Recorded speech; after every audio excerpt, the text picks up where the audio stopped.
రేవంత్ ఒంటరి, హైడ్రాపై లీడర్ల అసంతృప్తి, సీఎం ఆలోచనకు సొంత పార్టీలోనే మద్దతు కరువు. పార్టీకి నష్టం జరుగుతుందని గ్రహించిన పీసీసీ చీఫ్ మహేష్ గ్రేటర్ ఎమ్మెల్యేలతో సపరేట్గా మీటింగ్. హైడ్రా మూసి ఉదంతాలు సర్కార్కు చెడ్డపేరే. ముక్తకంఠంతో కాంగ్రెస్ శ్రేణులంతా రేవంత్ దూకుడుకు ఖండిస్తున్న వైనం. రుణమాఫీపై రాంగ్ స్టెప్, ఇప్పుడు హైడ్రా ఓ బ్లండర్ మిస్టేక్. రుణమాఫీపై రేవంత్ రాంగ్ స్టెప్ వేశాడు. అది అధిష్టానం గుర్తించింది. కొండంత రాగం తీసి పార్టీ పరువును తీసే విధంగా, రైతులతో అంతరం పెంచుకునే విధంగానే రేవంత్ ఆలోచన చేశాడు. ఆ నష్టం పార్టీకి జరిగింది. దాని నుంచి కోలుకోకముందే హైడ్రా అంటూ అక్రమ కట్టడాలని, చెరువుల పునరుద్ధరణ అని సంఘ సంస్కర్త వేషం కట్టాడు. ఈ బొమ్మ అటర్ ఫ్లాప్ అయింది. ఇలా వరుస తప్పిదాలు చేస్తూ వస్తున్న రేవంత్ పై సొంత పార్టీలో అగ్గి రాజుకుంటున్నది. అసలే ఎక్కడి నుంచి వచ్చాడో మా పార్టీలో సీఎం అయ్యాడనే గరం ఉండనే ఉంది. సీనియర్ల లోపల రగిలే మంటలు ఉండనే ఉన్నాయి. సీఎం నేనంటే నేననే స్వేచ్ఛా వాతావరణం ఇబ్బడిముబ్బడిగా ఉన్న పార్టీ నాయే, ఇంకేముంది? ఇలా ఆదిలోనే రాంగ్ స్టెప్స్ వేస్తున్న రేవంత్ పై ఇక దాడికి దిగరా? పీకల్లోతు కోపంతో సమయం కోసం ఎదురుచూస్తున్నారంతా.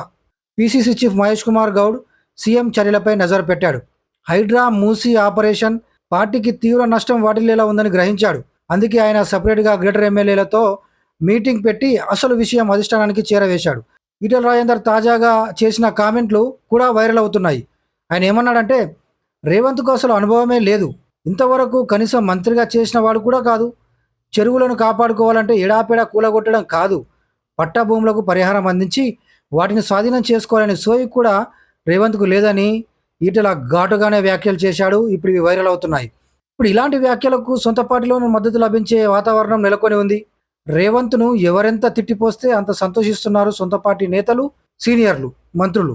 కానీ లోపల వారికి భయం పట్టుకుందండోయ్. ఎందుకంటే రేవంత్ ఇవాళ వస్తాడు పోతాడు, కానీ పార్టీకి లేక అధికారం వస్తే రేవంత్ వల్ల ప్రజల వ్యతిరేకతకు బలై అధికారం కోల్పోతామోనని.